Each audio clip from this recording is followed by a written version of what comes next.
here we are. This is just a video on where I get my batteries. Now, I am not very prepared, and I never have a strap with me, so therefore the batteries get slung all over the truck. It's no big deal. I just have to get them all pulled back up to the back here.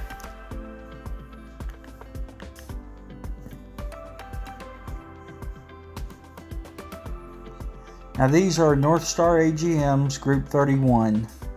They are about 80 pounds a piece. So I do all my initial testing and stuff from the tailgate, save me from having to pack them. I do have to pay for these, and I'll talk more about that here in a second and tell you where you can get some.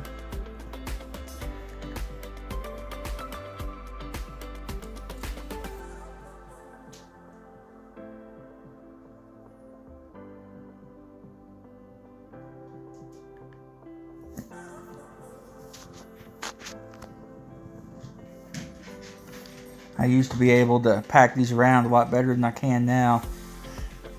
Excuse me. Now I struggle to even get in and out of the truck.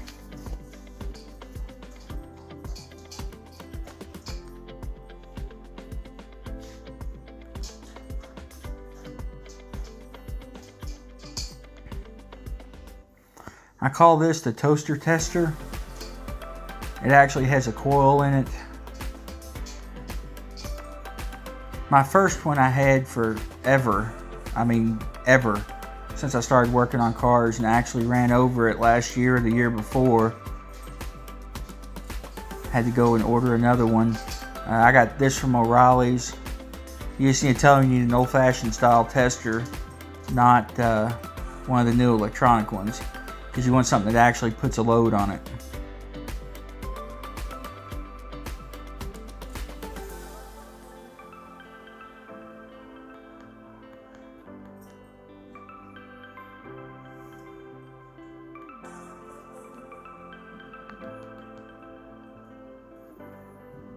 I'll show you here in a few minutes what the meter's doing once I get done doing the initial test on these.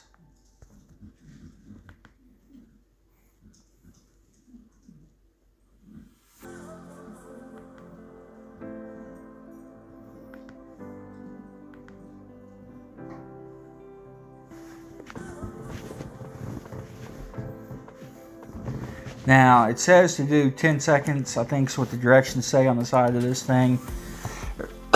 It's got a momentary switch to test, or a switch that you can actually turn on. Depending on what it's reading, I may keep it on a little bit longer than the 10 seconds. You know, doing a bunch of these, this thing will get hot.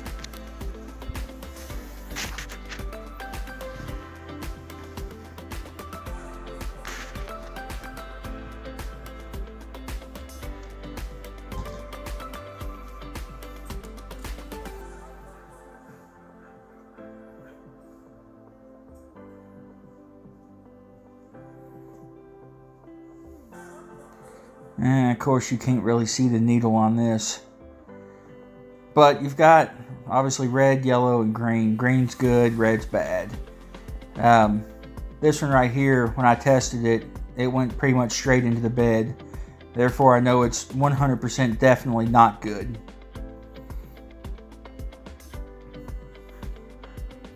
Now this one right here actually tested in the red as far as an overvoltage. It was reading like 13.4. Now, that's where these batteries rest. They rest at over 13 volts. So this one right here is by far the best of the bunch.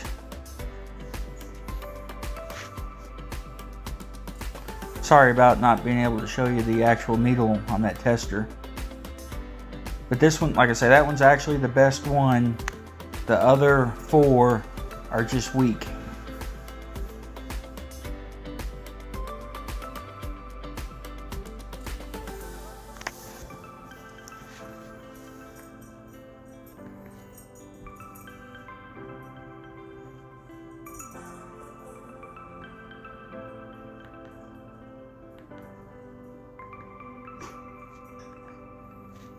Now, since I got a dog hacking in the background, I've got these 5 batteries here that I am going to try to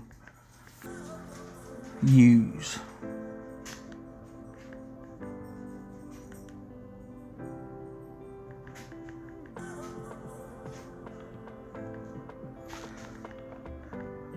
I clean it with whatever. I'm actually using, I think it's car wash in that jug. Give all these a good scrub down.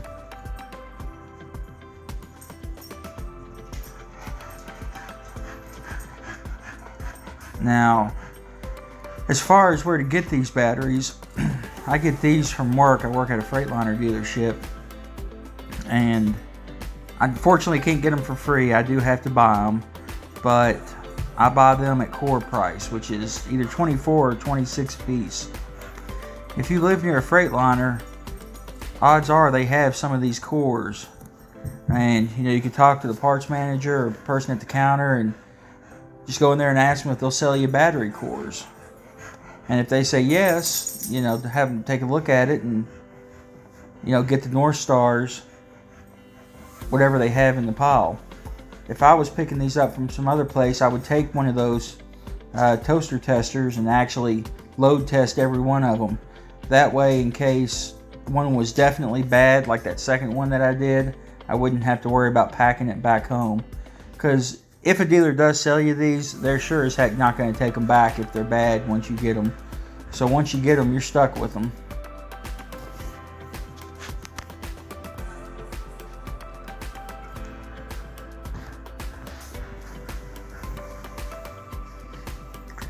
Deep cycle batteries in general have gotten so popular.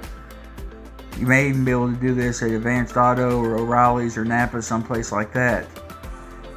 Because typically, at least in the trucking world, say a truck takes 4 of them, they're going to replace them in, batches of 4. And I've gotten some of these in the past and actually tried to keep them in at least the pairs that they came in, or that they were used in. The thing I like about these batteries, they're just regular lead acid AGMs. They are a deep cycle and are made to be used in a truck, so it's very convenient for charging. I can switch over a disconnect switch between my house batteries and my chassis batteries when I'm driving down the road and charge these things.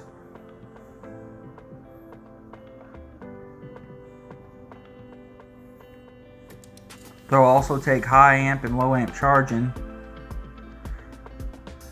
When I do the actual battery test on these, which I'll show you later in the video, sometimes it takes a couple days per battery to fully charge up and top off and stuff, just because I'm using a low amp charger. I mean, you could put, if you had a bank of say 2 or 4 of these, you could put well over 100 amps of charge into them and they would take it.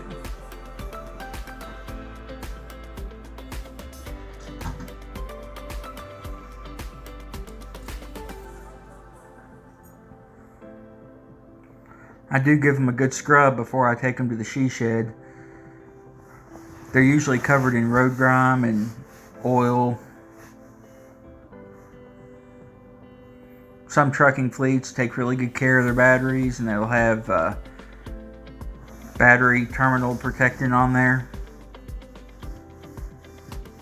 I'm not making them spotless here, but I am getting at least the majority of the stuff off of it.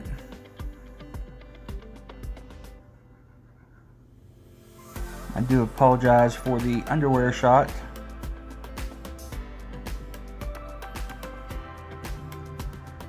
I can't tell if it's because I'm fat or if it's because these undershirts are short. But they do typically show a lot of belly.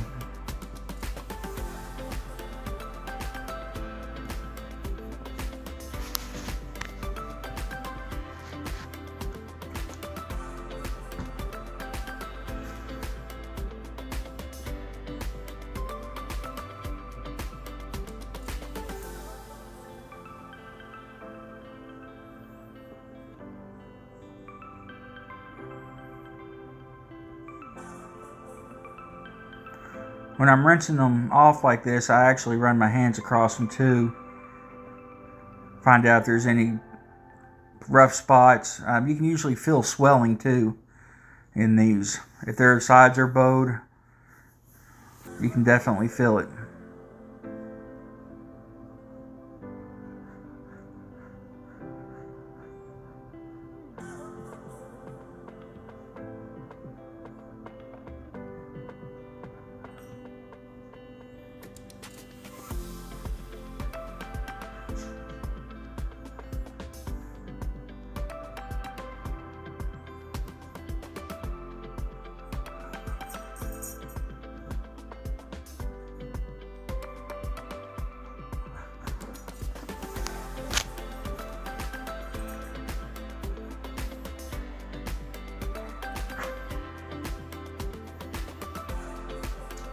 I tell you, another place would be if you had a big truck fleet. They use a lot of these in APUs and such. You know, stuff like school bus fleets aren't going to have any of these, but over-the-road fleets will.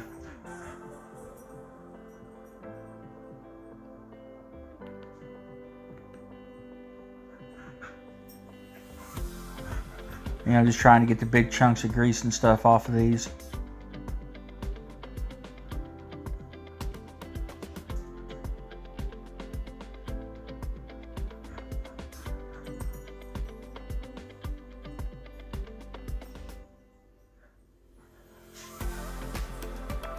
Now I usually let all these drip dry on my tailgate for an hour or so before I take them inside. And theoretically, these can be tested and stored inside of your house. They are sealed and they are safe to be in living quarters. Now what I'll do, once these are dried off a little bit, I'll bring them in here, pile them right here in the floor, and I use this tester. It has several different modes on it. It will test the batteries, gives you your percentages. It determines what the makeup of the battery is, you know, lead acid, lithium ion. This is just a cheap little charger I got off Amazon. And I actually just usually let it dangle like this and then plug in accordingly. Now what I'll do is I'll top all these off, and they'll rest at like 13.5, 13.3 volts. I will, once they're all fully charged, I'll let them sit for a couple days and retest. Then they're good.